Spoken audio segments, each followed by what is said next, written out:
다시 시작하는 일본어 강사 전은정입니다. 오늘 이 시간에는 일본어의 히라가나, 가타카나에 대해서 이야기를 해보려고 하는데요. 먼저 일본어는 세 개의 문자를 함께 사용하는 언어입니다. 우리가 많이 알고 있는 한자, 그리고 히라가나, 가타카나가 그것인데요. 이 세 개의 역할을 알고 있어야 우리가 공부하는 데 도움이 더 되겠죠.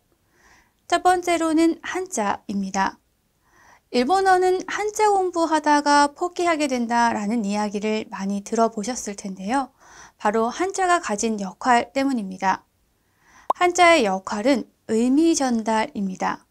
그렇기 때문에 우리가 글을 쓸 때는 한자를 씀으로써 의미를 전달할 수 있는 거죠. 그래서 의사소통에는 한자가 꼭 필요할 수밖에 없습니다. 그래서 많은 분들이 고민을 많이 하시는데요. 꼭 그럴 필요는 없습니다.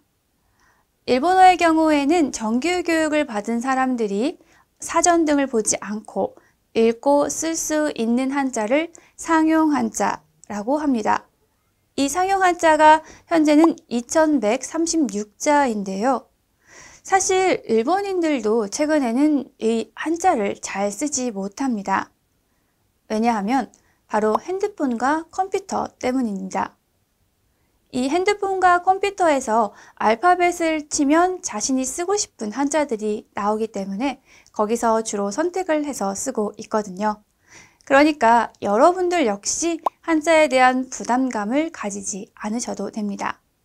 나는 일본어 공부를 조금 더 열심히 해보겠다라고 생각하시는 분들께서는 한자를 쓰는 거 말고 읽는 정도의 공부만 하셔도 괜찮을 것 같습니다. 또한 그거조차 조금 부담스럽다 하시는 분들께서는요. 특히 회화를 중심으로 공부할 때는 한자보다는 단어에 집중하시는 것이 지금은 더 좋습니다.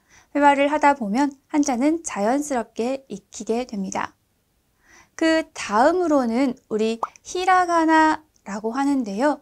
일본어 하면 히라가나라는 공식이 떠오를 만큼 우리에게 익숙한 단어인데 의외로 이 히라가나가 일본어에서 하는 역할은 크지 않은 것처럼 보입니다.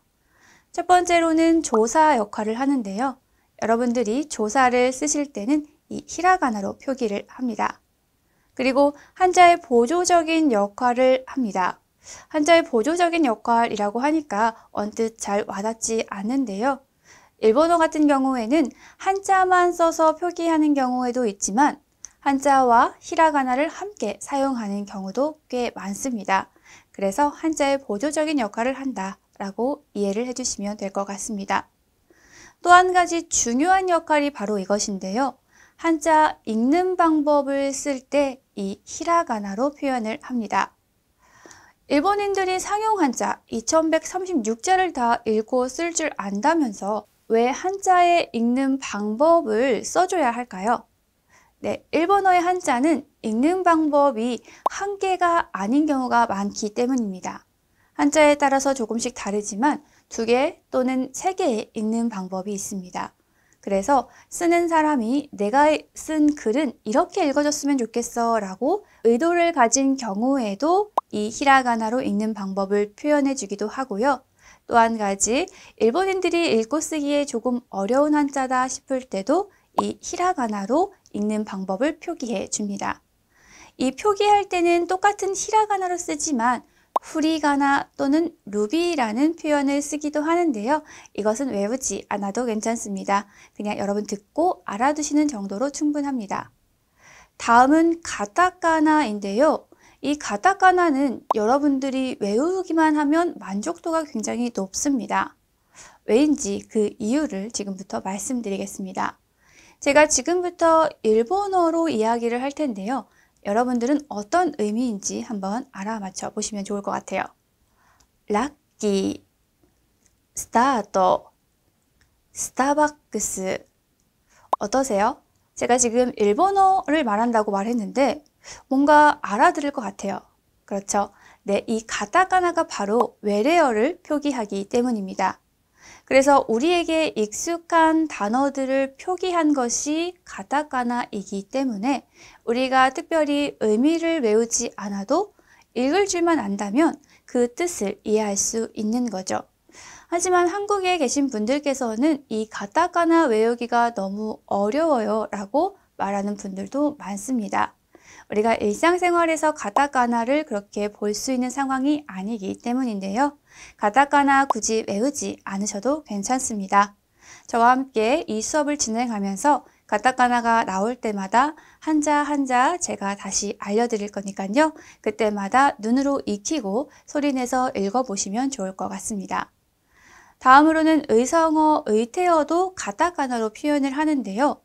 의성어, 의태어가 한국어에서는 그렇게 많이 사용되는 편은 아닙니다. 하지만 일본어 같은 경우에는 이 의성어, 의태어가 마치 동사인 것처럼 활용되는 경우가 많습니다. 일본어로 빼꼬빼꼬 라는 말이 있습니다. 한국어로는 꼬르륵 꼬르륵 이란 소리인데요. 우리 배가 고플 때 배에서 나는 소리입니다.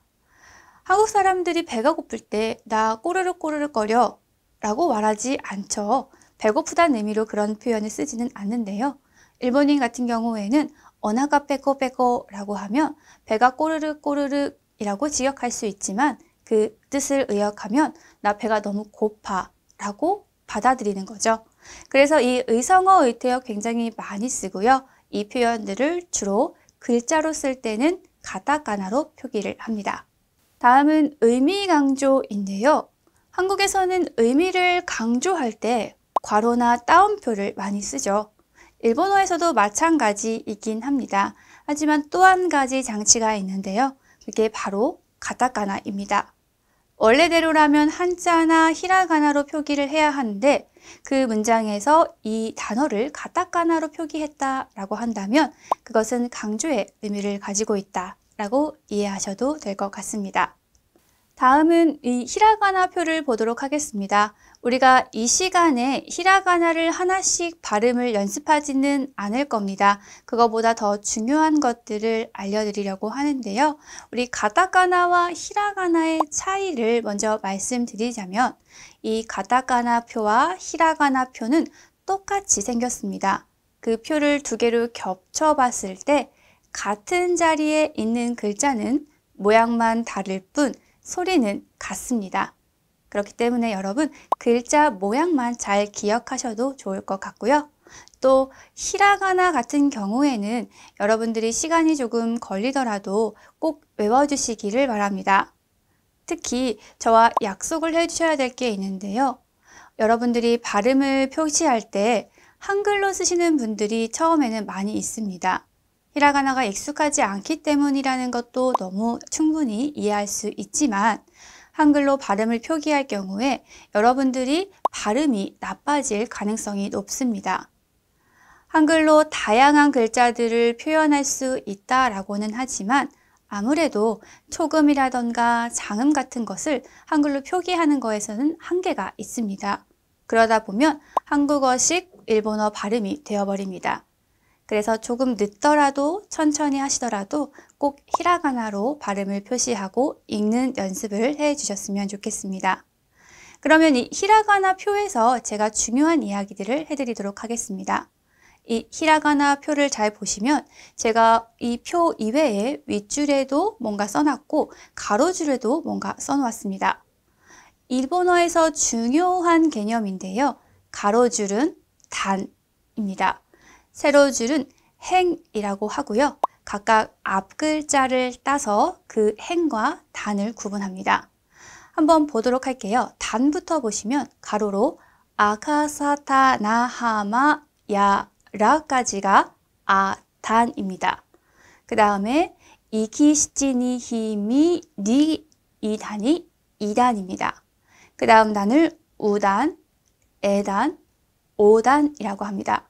앞으로 여러분들이 문법을 공부하실 때 2단으로 바꿔주세요, 에단으로 바꿔주세요 라는 표현을 들으실 겁니다. 그것은 이가 아니라요. 이 단에 있는 어떠한 글자로 바꾸라는 이야기입니다. 어떤 글자로 바꿀지는 문법을 하면서 조금씩 설명드리도록 하겠습니다. 세로줄 역시 중요한데요. 앞 글자를 따서 행이라고 합니다. 첫 번째 줄이 아이우에오라고 해서 아단입니다. 가키크케코에서 카행이고요. 이 표를 보시면 맨 앞에 있는 아이우에오는 모음입니다. 일본어에 있는 유일한 모음이다 라고 표현하기도 하는데요. 한국어처럼 모음과 자음을 합쳐서 글자를 읽는 언어가 아니기 때문에 이 모음의 역할이 그렇게 크지는 않습니다. 그럼에도 불구하고 모음이 역할이 있기 때문에 모음을 구분하는 것이겠죠.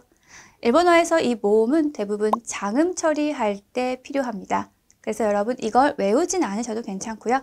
아이우에오가 모음이구나 정도만 알고 계시면 됩니다. 다음은 여기에서 중요한 것들 마지막 줄에 있는데요. 마지막 줄은 제가 설명을 드리지 않았어요. 행이나 단에도 포함시키지 않았습니다.